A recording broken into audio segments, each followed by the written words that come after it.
Hello everyone, this is Monalisha Padi. I am a legal intern at Lexis and Company, and I am a third year student of BBA LLB at Bharati Vidyapit New Law College, Pune. And today's topic is Governor and his discretionary power. The legislative powers are distributed between the centre and states, keeping in mind the objectives of Indian Union.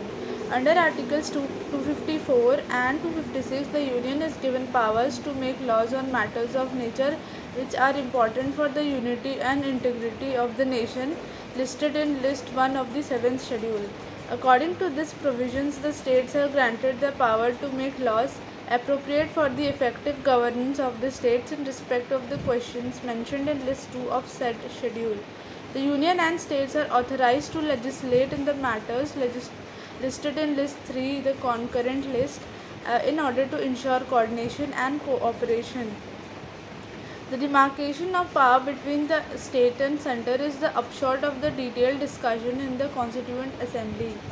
There is a circumstance in which the union can interfere in the dominion of state, that is under Article 356. Union can take over the jurisdiction of the state when there is a failure of the constitutional machinery of the state. The President of India, who is the first citizen of India, can take over the executive machinery of the state when the state government is not running in accordance with the provisions of the Constitution.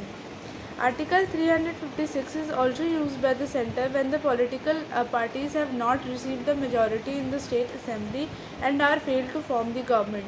The governor, as in convention, invites the largest political party to stake claim to form the government. The governor roles has been a fixed affair from the time of framing the constitution.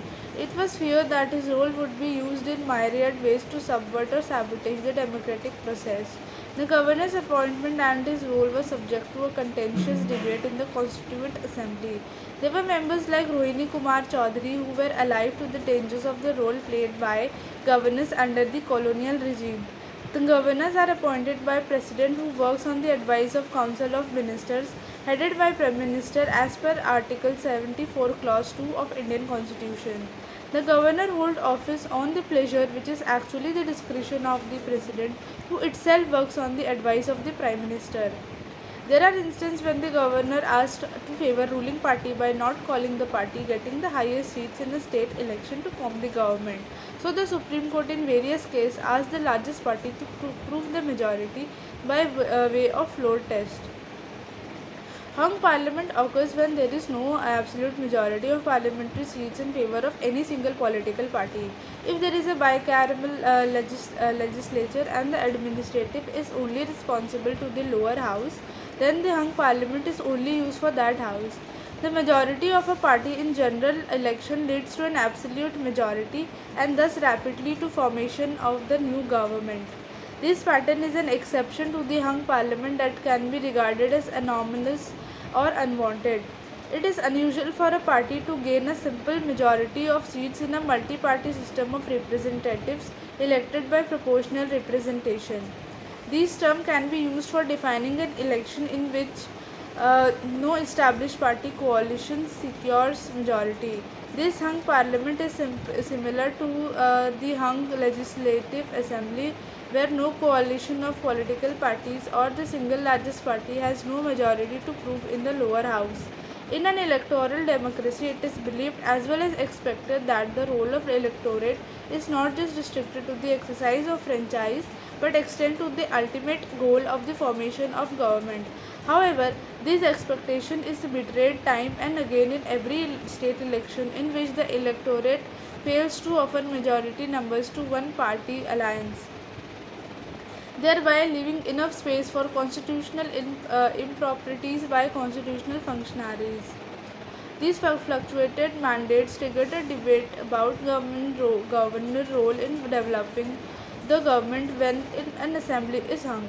The governor must invite the largest party to establish the government as a matter of convention. But in order to provide for a stable government, the decision needs to be informed one and on a sound basis.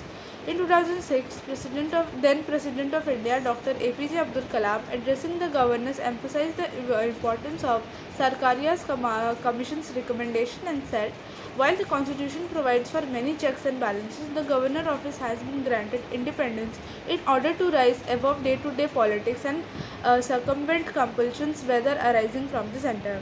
Thank you. That's all for the topic. Please like and comment on the video.